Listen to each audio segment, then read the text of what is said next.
all Christians should have a regular meditation practice. This sounds like a crazy statement because our modern culture has put Christianity in the Western world and meditation in the Eastern world at odds with each other, but they don't have to be. These are practices that support each other extremely well. The first reason I can tell you this is true is that our Bible is covered with meditation, starting in Genesis when Isaac meditates and meets God, into Joshua when we are commanded to meditate, all the way back into Acts when Paul falls into a trance on the rooftop. Our Bible is covered with meditation. One of the reasons I find meditation beneficial is that it answers questions that I find lacking in our Christian community. If you ask most modern Christians what actions are Christian actions, you'll get the same canned list from everyone. It's going to be pray, go to church, read the Bible. And I'm not saying these are bad things. We should be doing these things. I also read and study the Bible. My prayer life is very deep, but I find it very simple Sunday school answer.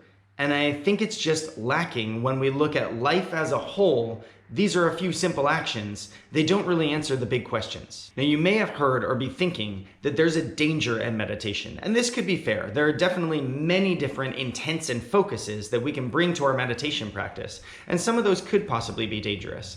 The important thing is to be focusing on the truth and love that the God that lives inside you has to give to you. In the beginning, when we build our meditation, it's very difficult for us to sit and quietly listen to the Holy Spirit inside of us for any amount of time.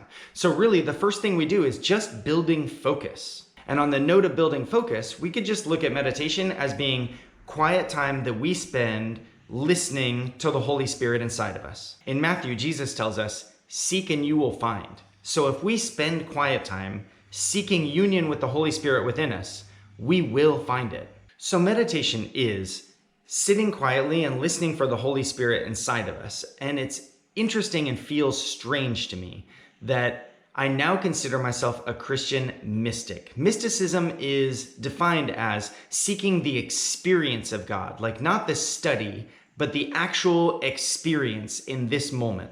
And that's what I do in meditation. I sit and I look to have the experience of union with God through the Holy Spirit right now. Now, personally, I grew up in a home where my parents had a Baptist background, and it feels really strange to me to call myself a Christian mystic. So I'd like to share with you a quote from one of the great Christian mystics, Thomas Merton. He says, "I'm not a Christian mystic because I love mysticism. I'm a Christian mystic because I love God." Now, I'd mentioned earlier, if you ask most modern Christians about what actions are Christian actions, you get this canned list of read the Bible, go to church, pray, and those things are great. But I find them limiting because they don't tell us answers to big questions like, what does this mean in terms of our social interactions with people? What does it tell us about the way I should think and feel about the balance between security and freedom? What does it tell us about what we should think about social injustice and the balance between righteous anger and love for other people? Well, these questions are not answered with that simple list of Christian actions. Meditation also does not provide direct answers to these questions, but it does give us a daily practice that we can enact to find the answers for ourselves through union with the Holy Spirit. Through my daily meditation practice, I've really felt like I've become more like Nehemiah with those constant arrow prayers just going up to heaven just all the time throughout my life. There's a quote from a great modern psychologist named Viktor Frankl that I love. He says, "Between stimulus and response, there's a space.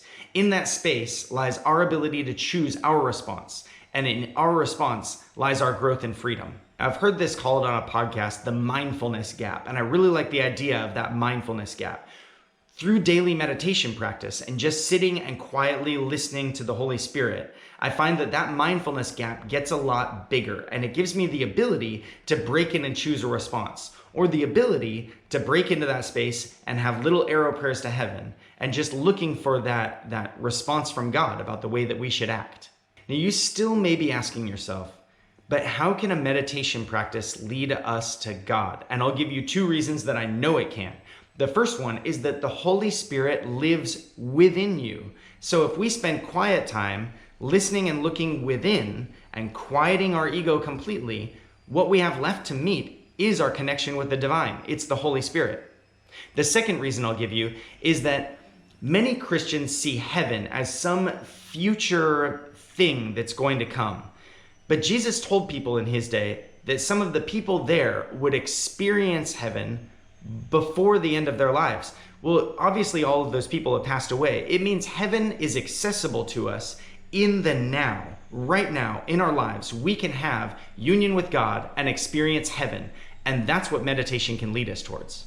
Learning to meet God now and experience heaven now through sending our focus and intent inside to quieting our own ego and meeting up with the Holy Spirit has been my single-minded focus for a couple years now. And this is Christian meditation. And I'm so excited to share this practice of Christian meditation with you. If you're interested in more videos and content like this about how to develop your own Christian meditation practice at home, then please go ahead and hit that subscribe button and you'll just be notified when I put out more videos to help you along on this journey. So I'd like to know, are you interested in Christian meditation? Why or why not? Throw a comment below, like what in this conversation is interesting or what puts you off, and I'll gladly respond. Or if you're interested in a video as to how you can start your own Christian meditation practice, then I'll leave a video on the end screen here. This is Rex the Stoic Yogi, out.